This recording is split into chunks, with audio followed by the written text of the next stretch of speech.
दर्शन channel पर आप सभी का एक बार फिर से स्वागत और अभिनंदन। आज हम एक लोकोपयोगी चर्चा करेंगे जो अपने आप में विरोधाभासी विश्वासों पर आधारित है। पीपल का पेड़ लोक व्यवहार में पीपल के पेड़ को अत्यंत शुभ माना जाता है और इसकी पूजा भी की जाती है। वहीं इसके विपरीत गांव देहातों में पीपल के पेड़ पर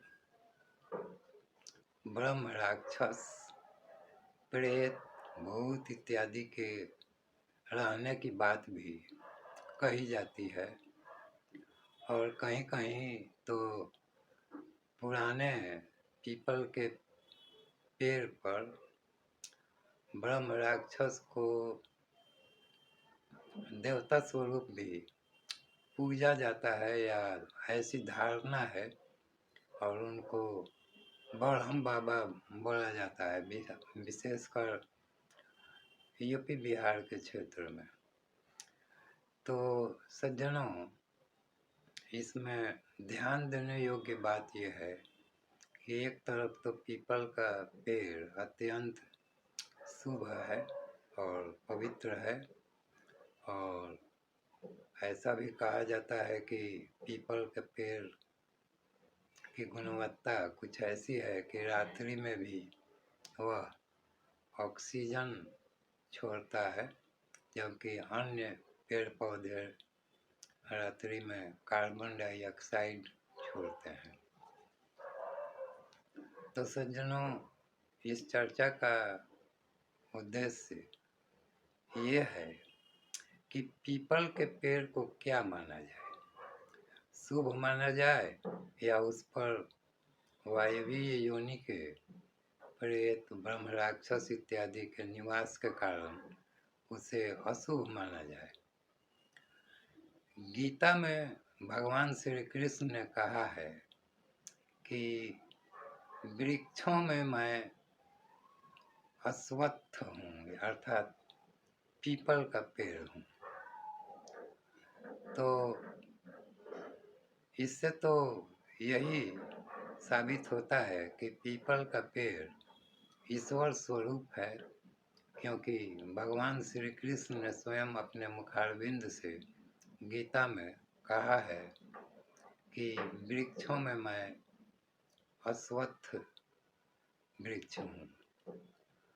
तो सज्जनों, ईश्वर के स्वरूप इस पीपल के वृक्ष पर नकारात्मक योनियाँ, वायवीय योनियाँ, राक्षस, ब्रह्म राक्षस, प्रेत योनि या भूत पिशाच वगैरह इस पर कैसे रह सकते हैं।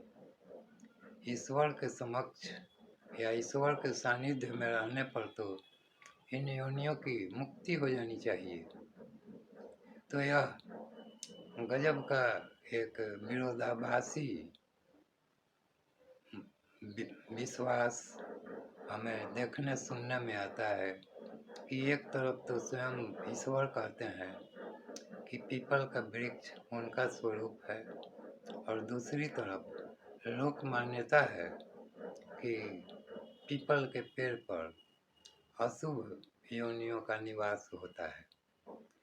तो सज्जनों, यह विवादित प्रश्न है।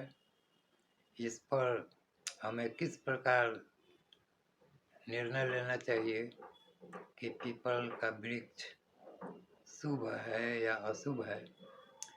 तो इस पर मेरा मंतव्य यह है कि पीपल के वृक्ष को उसके जो गुण हैं उसको देखते हुए और श्री कृष्ण भगवान की विश्वसनीयता को देखते हुए इसे पवित्र और ईश्वर स्वरूप और शुभ ही माना जाना चाहिए और इस पर ब्रह्म राक्षस या भूत पिशाचों के निवास की जो बहुत सी लोक कथाएँ प्रचलित हैं या लोक विश्वास इस प्रकार का है, उसको हमें स्वीकृति नहीं देनी चाहिए और निर्भय रहना चाहिए और पीपल के वृक्ष के संबंध में नकारात्मक विचार नहीं रखने चाहिए, ऐसा मेरा अपना मंतव्य है।